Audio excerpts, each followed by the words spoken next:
Aboriginal and Torres Strait Islander viewers are warned that the following program may contain images and voices of deceased persons.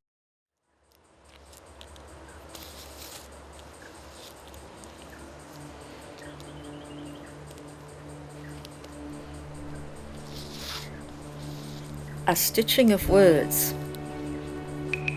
At age 34, I fell in love with half-hitching, a simple knotting that binds plants into weavings. Threading along sticks and stones, rags, bones. Hitching, knotting, threads and strings. Obsessed, I was up all night half-hitching, dreaming, hitching, hatching dreams and plans, drunk on knots, lovers' knots.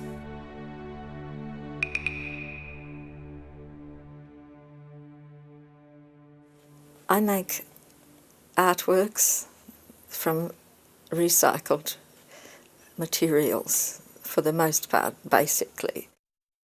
I use plant fibres and clothings, and I alter them, change them, restructure them, to finish up with a whole array of meanings in what I make.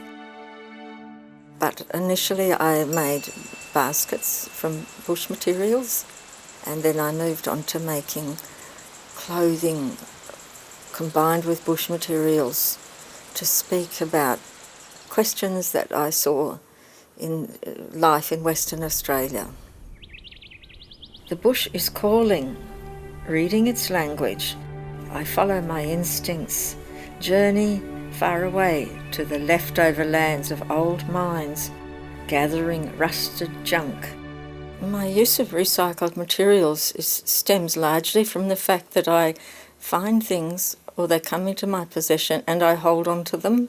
And some of them that I'm using I've had for 40 years, but I sat on them, and now the way I'm looking at life as an artist, I'm finding that these are solving problems for me. These dresses, coats, plant materials, shoes, all these things. And by just altering them slightly, suddenly they take on this meaning that was hidden in them all the time, you know. Always thinking whilst half-hitching, until I tied up all the flotsam and jetsam within reach. Spirals, coils, a vessel, nest, dream container, all-night coiling, an island in a sea of baskets. By the time I'd been making baskets, say for 9 years, they were a real muesli. I mean, I could put broom bush and grass and rags and paper and hair. I learnt how to lock them all in and create this harmonious surface. Imagine putting your supplies in a small van with a dog, a mattress, and then travelling to a place far away. I did that. In the early days, when it was more about exploring, walking, climbing, you know, taking photographs and coming back to the camp and sitting around the campfire. Probably from the late 70s and so on, I actually started to see the landscape as a studio. I would go there and sit and work and walk and investigate and make and so on. It was love that drove me. Love of life, love of people, love of love. Yet coiling, stitching, knotting is a solitary pursuit. The stone coat is a very interesting story because it's been transformed many times now. And it was originally given to me. It was a United States Naval Air Force coat. I thought, I'll just hold on to that. And after a few years, I had been collecting stones with holes in. And then when I started to investigate this beautifully made coat, it's got linings and zippers and secret pockets and all this stuff in it. And so I started to tie the stones on the coat. I got so excited. Within one night I'd tied all these stones over the coat. And then when I started to know Dorothy Hewitt, you know, I started to see these collections of her poetry, and I wanted to sort of make them permanent or something in my head. And so I took all the stones off the coat And I redid it again, and what I saw when I was putting them on this time, I saw they were like flowers. I saw this stone with a hole and then the flowers, the string. And I thought, these are flowers all over. That's why I called it Dorothy's Wild Flowers. I have always been serious about art. It has given me a voice. One can ask, how can baskets speak? It is not the basket speaking, it is the coiling, the half-hitching, the stitching. They are the words. The piece, the Balgot blanket on my kitchen wall is Xantheria bracts stitched onto an old blanket. I'd had this blanket already and I thought, would I dare to try and cover a whole blanket with these things? You know, I could see it would be a huge task. So I thought I'll start out on it. So I got the right cotton and laid this blanket out. And I used the same balga for the whole blanket, the same Xantheria. 9 stitches on every piece of balga. But as it grew, it took on this almost like a carapace. And so the orange blanket slowly became covered. But what I had in mind was, it's the way the landscape is divided up now, the fencing, you know. I was thinking the dead balga is also symbolised the fact that we have colonised this land, you know. And so I gave a structure to the layout of the balga on the blanket. So it was a combination of the rigidity of the divided land. Seeds on the head, leaves on the body, bones around the neck, grass here and there.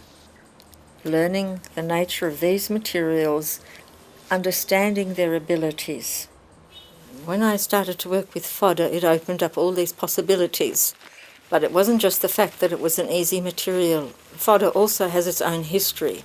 It's not wheat, it's not oats or barley, but it still has this kind of colonial farming thing. So you have to see that in the context of how I use it as well. When I came to look at some of the works I made, I thought about the difficulty that my parents, and I'm sure lots of people in the 30s and 40s, had with courting. You know, the difficulty, the war was there, the depression and so on.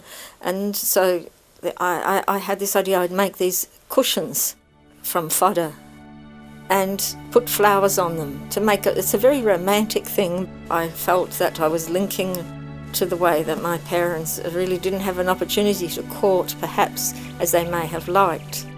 And it's a kind of a romantic gesture to all the courting that perhaps didn't happen, and there's something about courting that adds something to a relationship before marriage and so on. That's why I made those. And then, because I was working with fodder, I felt that I had to do something in the way of a basket. So I started to make that large before the plough basket. Fodder doesn't have the same structure, the same density, the same tension in it that the sticks and the twigs do. So I've got some of the red rag, the sari, the Indian sari, I think. It's that one once again, and I slowly, methodically stitched a big spiral and with yellow cotton, which I'd salvaged from somewhere. And I just kept going and going until it got so big I couldn't reach my arms around it anymore, because the nature of coiling, there's a size limit to when the way I worked, the stretch of my arms is the limit. And then needed something else, and I'm thinking about it. And it so happens that years and years ago a friend gave me a snake skeleton, which I'd used once already. But there I get into it and I unpick it and get the snake bones, the rib bones out. It was a python. And so then I started to put the bones in with the yellow stitching. And so when you look at that basket, you'll see there's a yellow stitching, there's a red spiral, and there's all these snake rib bones in it. And I saw it as perhaps when a waterhole, a dam or something dries out, there's also the spiral, you know, it's something beautiful about a spiral with the snake bones. So it's got the connotations of the kind of, it's almost shamanistic in a way. But I called it Before the Plough because it is the land before the plough makes its diagonal cuts across the land. art on the street, sitting under trees, painting paint onto cardboard cartons, sewing up the Galaya Wipia with Banjadi. I am filled to overflowing with her stories in the Narradara language. Even now they remain shadows that cast light and dark corners in my dreams.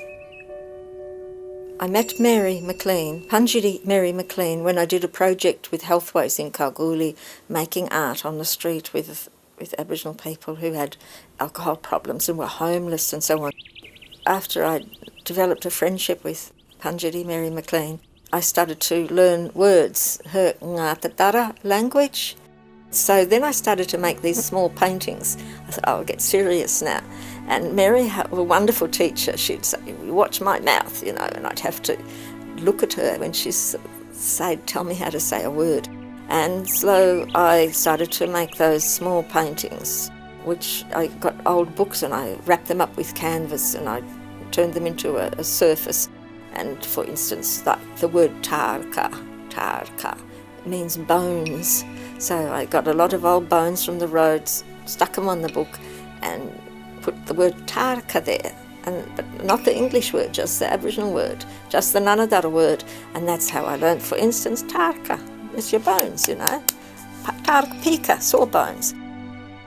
I offer that when two women, Punjabi and myself, spend so much time together in the bush, walking, searching, collecting, painting, sewing, sleeping, that this kernel of uniqueness is a treasure for you to imagine. Junti is the cave where Lassiter finished his days out in Central Australia past Docker River. That area is Junti. Mary McLean and I were at Docker River visiting her family, and I went for a walk down the river. It's a very old, ancient, dry riverbed. And I probably walked half a K or something and I saw this thing down there. What is that? And it was a tennis ball.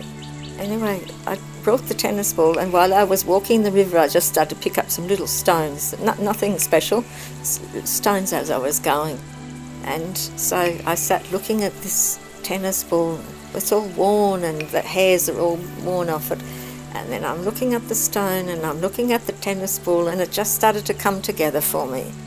So I thought, I wonder how it'll go, if it'll work. So I had to really carefully start putting the stones onto the tennis ball. I think it was about a day or so it took. And then I had this amazing looking jaunty. Grrr is another one of these hybrids I've put together. And that's the issue when you find things, there's no rules, And I found that a little doll's body. And so I thought, oh well, I picked it up. And then it wasn't that long later, I found a panther's head. And so I picked the panther's head up and it came home, and I probably had them both for a year or two. And then somehow I twigged and I put the panther's head onto the doll's body. And that suddenly came to life. There's power in that little figure. And then I had that and I thought, no, we've got this far. How am I going to hybridise it to be an Australian creature? And then it struck me, because I needed a bit more aggression in it, a bit more grrr, So I thought, I'll try the xanthorrhea. So I started to put the xanthorrhea on it. And of course then it really came to life. Botanica is also a hybrid creature. I found the body in an op shop at Tamman in the wheat belt. The shoulders upward of this doll, pretty ragged, I think it was $1 or something, and took it out the bush and stuck it on the ground out there and put a bit of ground around it, and it suddenly had all this power. And then I had this idea about an old blanket and the sheet that Botanica is on. And so then it all started to come together. The blanket, which was an old orange blanket, the sheet, and then I stitched them together first, and it was quite a nice surface, a sheet and a blanket, all old. And then I was eyeing Botanica off, and I thought, I wonder what she looked like. So you see, I drilled holes all around Botanica, and I stitch it to the sheet, and suddenly something's happening, you know, and the sheet starts to look like it's watery. And so then I had that necklace. I put it down around Botanica, and suddenly there it was. I grew into a mallee tree, shed bark, put out branches, sprouted leaves. Blossoms fell to the ground. Plants became my friends. That small mallee leaf book, I made it a couple of years ago on a camp. The colour of it is taken from the dye from the mallee leaf, and then I just took some charcoal and I took a lot of the leaves and I sloshed my hand in water, and with the charcoal made it all sort of like ink in a way, and I put the leaf on the paper and I made a drawing around the leaf, and rough, and so there's all these imprints of the leaf. There was a book out on the camp that was about tapestry weaving, and one of the images was a 14th century St. George and the Dragon tapestry done by a woman in Germany, and there was a detail of the stirrup area of a horse, and the woman where she'd made it, you could see the stitches that she had done, and it was very much like the way I stitch. So I took some little bits of muslin out there, and I was thinking of this woman from 14th century Germany, and so I cut some bits of muslin out and I started to stitch them in the mallee leaf book. So really the way that woman had stitched all those years ago, and you'll see in that book small pieces of fabric, and so that's really a homage to that woman from the 14th century. Digging Kwangdong root, watching the women carve, then incise burned images onto its naked surface. I tried chipping away at a wood fragment, aiming the small axe to shape a blunt lizard. The women laughing, "Kabali, you've got to make plenty to learn." I did learn to collect the discarded bark, the dye a luscious, vibrant red. At present in this exhibition there's probably 6 dresses I've used. If we talk specifically about the very delicate red dress, My Own Skin it's called, that's actually the lining of another red dress which I unpicked. And then when I took this lining out, it's polyester taffeta. I thought, oh, that's not very nice. And then I looked at it and it's this delicate trembling thing, you see. And so I thought about it, and then I got these beans that the women in Central Australia use to make necklaces from, Ininti beans from the batwing coral tree. So I thought about it, and I thought, they represent to me the women that I know, out there that when they dance and so on, and this bean is very important.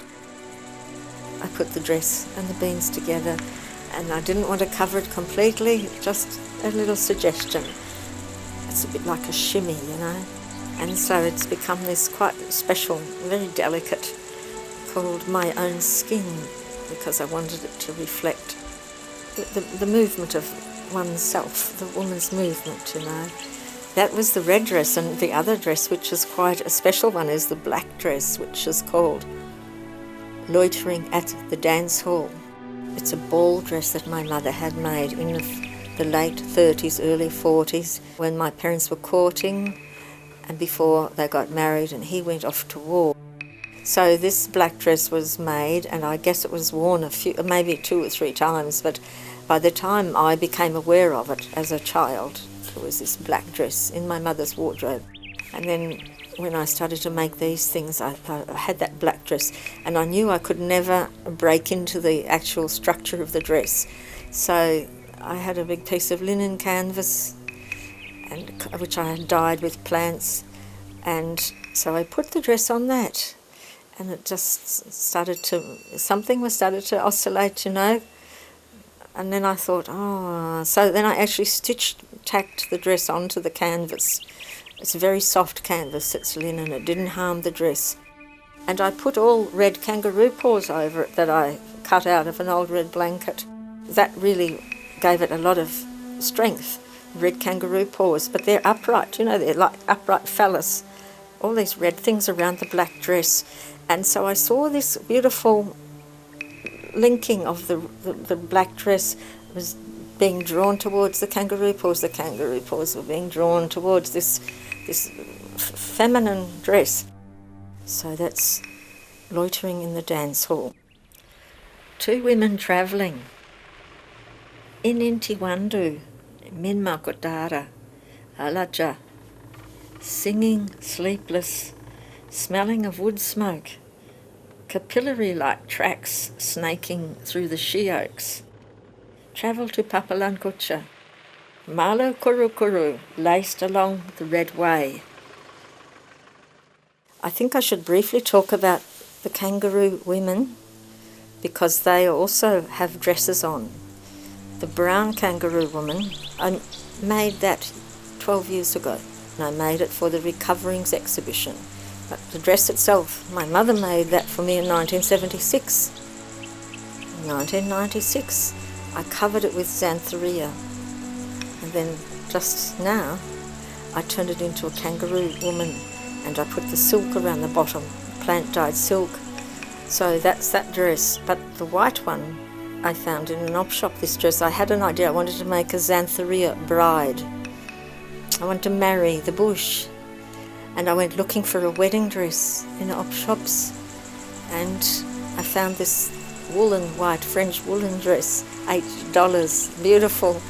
And it was a slender dress, so I was able to put the xanthorrhea on it.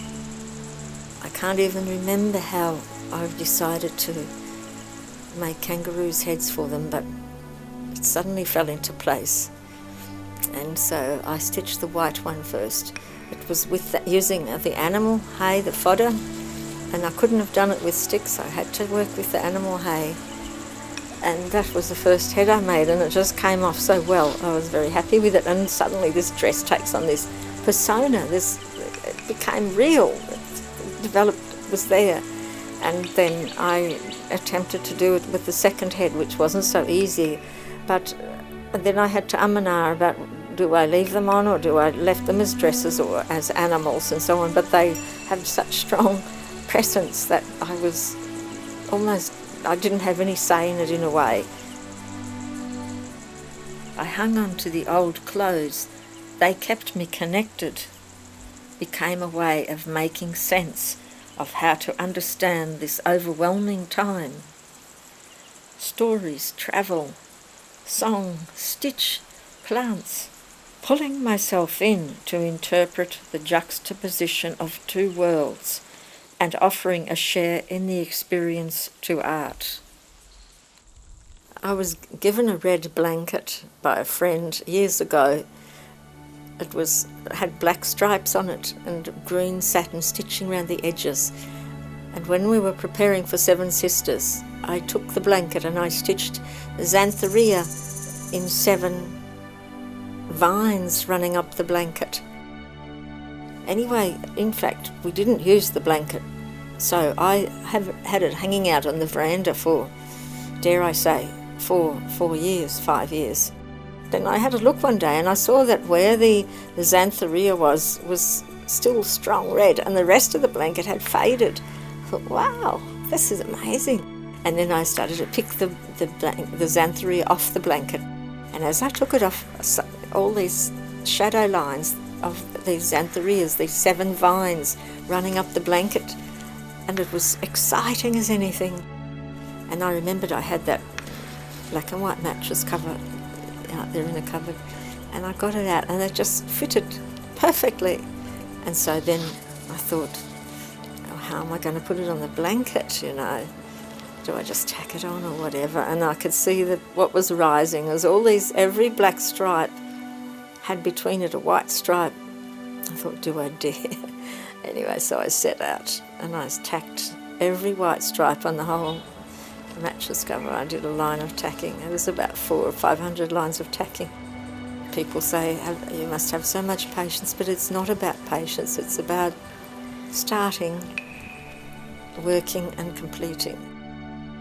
Stitching questions that have many answers, metaphors for women's and men's history in this place, raking the ground for fodder, grass and words. When I started to work with animal hay, with fodder, it was such a new material. I felt I had to relearn all this, another material, you see. I thought, I wonder if I could make a skull from grass. It's like starting at the beginning. I had to reshape the way I felt about fibre. I started and I made some drawings of skulls, but it was very hard to get a real three-dimensional sense, so I sent a word to a friend who connected with the wonderful Hans Archveld, and he very kindly loaned me a skull. Then I felt I could learn the skull apart from feeling my own head all the time. But it was the act of making this vessel, it's hollow inside, that it was originating in here. I'm making it here, and I've got this other one here that I'm handling and thinking about. Who is it, this person? So there was this triangle, this triad, that I really got sucked into. It's softer now. The materials are aged, handled carefully, well stitched and offered with much thought. When I was making the skull, I thought a lot about what I was doing, memento mori, skull, and thinking about the skull, the final, this is all that's left of us after a long time. But yes, I think I was contemplating making a skull which would be myself one day. And, 50 years' time, that grass skull will still be somewhere, probably kicking around somewhere, in a collection perhaps, but I won't be. So it's really interesting how using the frailty of grass, the ephemeralness of grass to make this thing that's going to become permanent. Whereas, I did think a lot about that, but I think with art, one of the things when you make art is that it's probably going to outlast the maker. And I am at last taking shelter in the gnarled, the privileged woodlands of my mind. Ngora, welcome, it's a good camp.